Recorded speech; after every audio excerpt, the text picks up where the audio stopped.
Well, the Nigeria Labour Congress has cautioned state governors against exhibiting dictatorial tendencies amidst the recent statements made by some governors regarding their desire to pay the minimum wage what they deem fit to workers.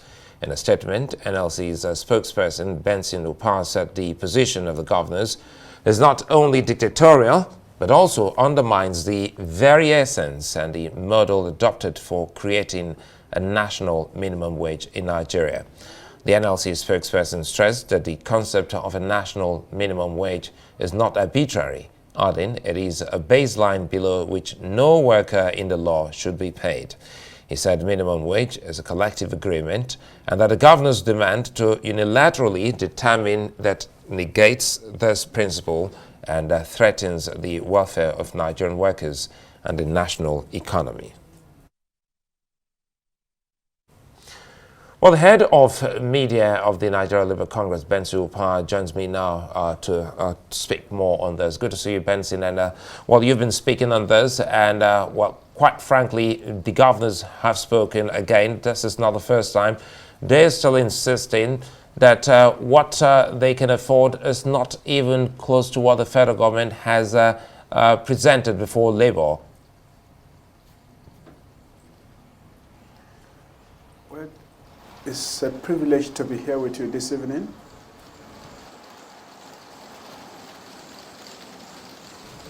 Well, I need to establish this. Can you hear me, Benson Upah? Yes, I can hear you. I hear you. Okay, then let me take my question again. I'm asking, now that the governors have spoken a second time, insisting that they cannot pay what the federal government has already offered Labour, what's the next move from Labour? Well, first and foremost, it is important to distinguish between the category of governors willing to pay the national minimum wage and those in the opposition. We have patriotic governors who have lent support, who have manifestly shown concern for the welfare of workers and the entire citizenry. And we have a category of governors who are carried away by the law of their office, who are seduced by the coterie of security around them.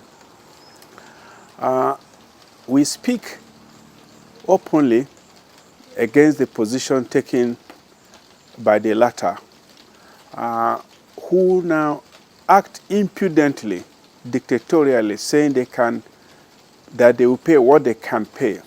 There is no justification for that. Clearly, let us look at the figures. Yeah, Mr. President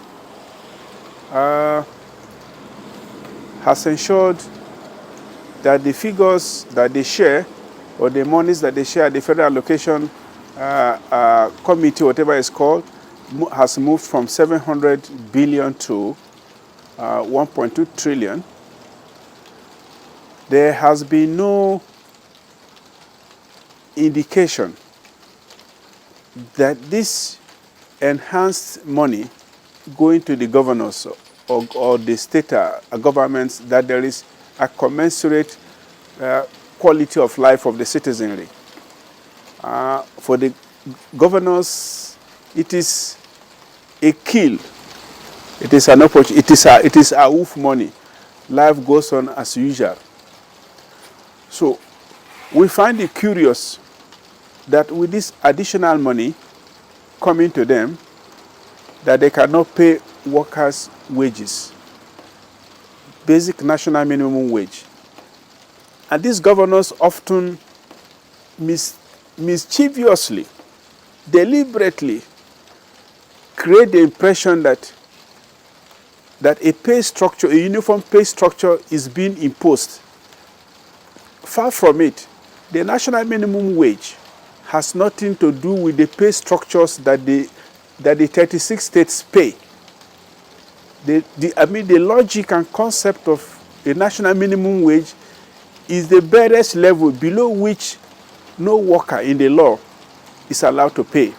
And the idea actually is to protect the weak, the poor, and the vulnerable.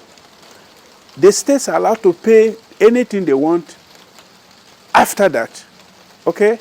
So when some of the governors come to say, we cannot pay, it is an act of mischief. And it is actually intended to create a toxic environment for Mr. President. Because when the chips are down, beyond creating communities of the working poor, there will be socioeconomic consequences. When people are generally poor, security becomes an issue. Benson, let me quickly comment here. I think points made, and Labour is not excited about what some of the governors, you did say some, you say some have been commended by Labour. Let's push this, drive this home rather. What will be the next move by Labour to ensure that there are other states who are not up to what you have demanded pay, the minimum wage? Yeah, whatever Labour intends to do will be contingent upon the figure that is sent to the National Assembly. Okay? So we cannot act prematurely because it is possible that Mr. President will not be swayed by this selfish argument. But certainly, I want to assure you that Labour will not be happy. And Labour, yes. And I want to show you, and I want to show. Let me quickly throw this in. Yes, you're on. You're on with me. You just said a moment ago that Labour is happy with some states. When you say you're happy with some states, is that indicative of the fact that what they are offering is okay? Because you seem not to be okay with the federal government's proposed figure. If you are happy with the state, it then means that the federal government may have at least, after all, gotten to that mark which you expect. Yeah, thank you very much, Suleiman, but I wouldn't want you to misinterpret me.